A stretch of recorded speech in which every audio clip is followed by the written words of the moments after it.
Bitcoin. You've heard the name, right? It was born from the chaos of the 2008 financial crisis, and it's this revolutionary and, let's be honest, often really misunderstood digital currency. It's a completely different way to think about money. So, let's get into it. To really wrap your head around Bitcoin, you have to start with this one powerful question. What if money had no boss? I mean, no central bank, no government, no single company calling the shots? This idea, decentralization, is the absolute core of why Bitcoin was even created in the first place. Now check this out. This isn't just some random headline. This exact text, word for word, was embedded in the code of the very first block of Bitcoin ever created, what's known as the Genesis block. It's like a digital fossil, tying Bitcoin's birth forever to a moment when trust in the traditional financial system was at an all-time low. So, with that context, you can see Bitcoin wasn't just a tech experiment. It was designed to be a radical new kind of money, built to fix some of the big problems with how we send money online. Okay, so the single biggest challenge for any form of digital cash is something called the double spending problem. Think about it. If you have a digital file, like a photo or an MP3, you can just copy and paste it a million times. So how do you stop someone from doing that with digital money? For years, the only answer was to have a central authority, like your bank, keeping one official list of who owns what just to prevent cheating.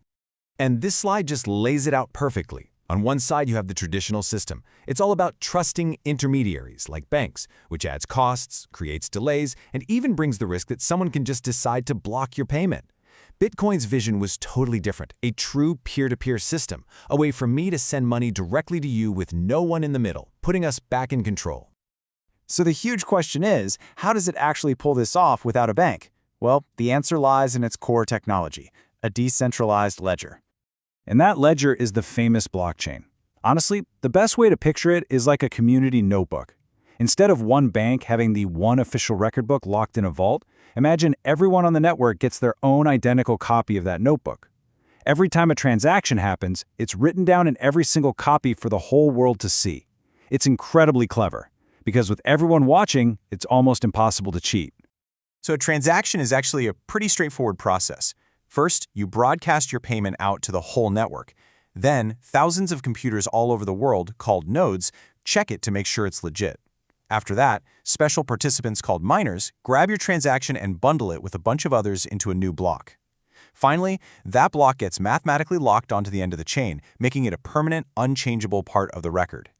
Now, that security, that lock, is powered by a mechanism called proof of work. You hear a lot about the energy it uses, and here's why. Miners are all competing to solve a really hard math puzzle. The first one to solve it gets to add the next block. This race takes a ton of computing power and energy, but that energy isn't wasted. It's what makes the network secure. It's what creates trust without needing a bank by making it unbelievably expensive and difficult for anyone to attack the system. Okay, beyond all the cool tech, let's talk about the economic rule that really makes Bitcoin different from anything we've ever seen before. This might be its most profound feature. There will only ever be 21 million Bitcoin. That's it. That number is written directly into the code. It cannot be changed. This creates something that's never existed before: absolute, provable, digital scarcity.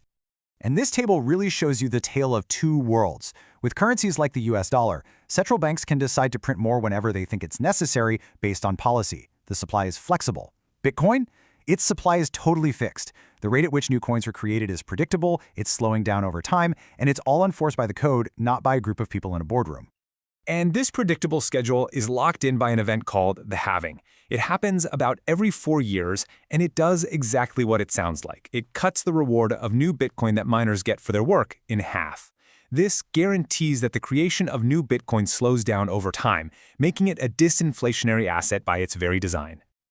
Okay, so we've covered the theory, but what's it actually like to own and use this stuff?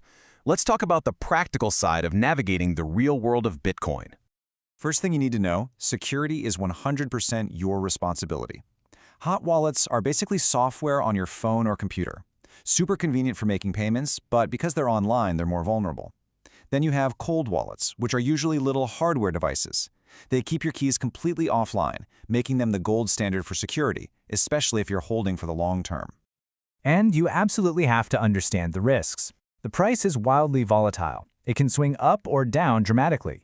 If you lose your private keys, the password to your coins, your Bitcoin is gone, period. There's no customer support to call. Scams are everywhere. And unlike a credit card, once a Bitcoin transaction is confirmed, it's final. It is irreversible. You can't get it back. So where does all of this leave us? Well, Bitcoin is still this fascinating, massive global experiment, and its future is still being written. But it is a growing experiment for sure. As of 2023, it was estimated that 420 million people around the world own some kind of cryptocurrency. That shows a really clear trend. We've moved way past the early days. More and more people are exploring these new systems. And all of this brings us to the ultimate question. After more than a decade of running, of surviving incredible booms and devastating busts, and endless debate, is Bitcoin just a temporary, fleeting experiment? Or are we getting a real glimpse into the future of value itself? Honestly, that's the question the entire world is still trying to answer.